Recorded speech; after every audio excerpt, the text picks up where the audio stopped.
Yes తండ్రికి నివాళులు అర్పిస్తున్నటువంటి దృశ్యాలు సర్వమత ప్రార్థనలు జరిగాయి. దానికి సంబంధించినటువంటి దృశ్యాలను కూడా మనం ఇప్పటివరకు లైవ్లో చూసాము.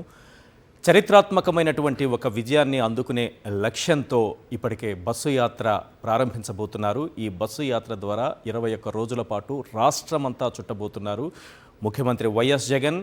ఇందులో భాగంగా 4 సిద్ధం సభలు జరిగినటువంటి పార్లమెంటు నియోజకవర్గాలను మినహాయించి మిగిలిన ప్రాంతాల్లో ఆయన పర్యటించబోతున్నారు. ఇక్కడ ఉదయం సాయంత్రం ఏ రకంగా ఈ యాత్ర సాగాలి అన్న అంశానికి సంబంధించినటువంటి పూర్తి షెడ్యూల్ కూడా విడుదలైంది. ఉదయం ఆయన మేధావులు ప్రజలతో మమేకమవుతారు, వారితో కలుస్తారు, ప్రజల నుంచి వారి ఫీడ్బ్యాక్ తీసుకుంటారు, వారి నుంచి సలహాలు సూచనలు తీసుకుంటారు, మేధావులతో మాట్లాడుతారు, వాళ్ళ నుంచి మరింత గొప్ప పరిపాలన అందించడానికి కావాల్సినటువంటి సలహాలు సూచనలు ఏంటో స్వీకరిస్తారు. ఆ తర్వాత ఆయన చేసినటువంటి 58 నెలల కాలంలో తాను ఇచ్చినటువంటి హామీలను ఎలా నెరవేర్చారు, 99% హామీలను నెరవేర్చినటువంటి ఏకైక నాయకుడు, మేనిఫెస్టోలో చెప్పింది చెప్పినట్టుగా చేసిన ఏకైక నాయకుడు ఈ దేశంలో ఎవరైనా ఉన్నారు అంటే అది కేవలం ఒక్క వైఎస్ జగన్ మాత్రమే.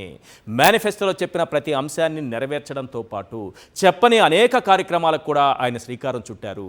అలాగే అభివృద్ధి పథంలో రాష్ట్రాన్ని పయనించేలా ఆయన ఎంతో కృషి చేశారు, గొప్ప సంస్కరణలు తీసుకొచ్చారు, అభివృద్ధికి రాష్ట్రాన్ని డెవలప్మెంట్కి ఒక డెస్టినేషన్గా మార్చేశారు. మీరు చూడండి, కేవలం 2 ఏళ్ల కరోనా కాలం పక్కన పెడితే 3 ఏళ్ల కాలం పరిపాలనకి ఆయనకు వచ్చినటువంటి అవకాశం.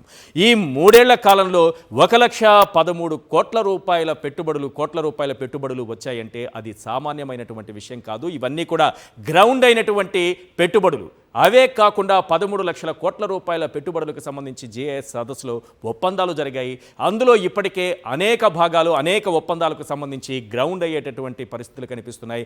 ఇప్పటికే ఆయా ఒప్పందాలు చేసుకున్నటువంటి సంస్థలు కూడా ఇప్పటికే అక్కడ పనులు కూడా ప్రారంభించాయి. చాలా సంస్థలు ఇప్పటికే గ్రౌండ్ అయ్యాయి. ఏ రకంగా చూసినా సంక్షేమానికి చిరునామాగా రాష్ట్రాన్ని మార్చారు,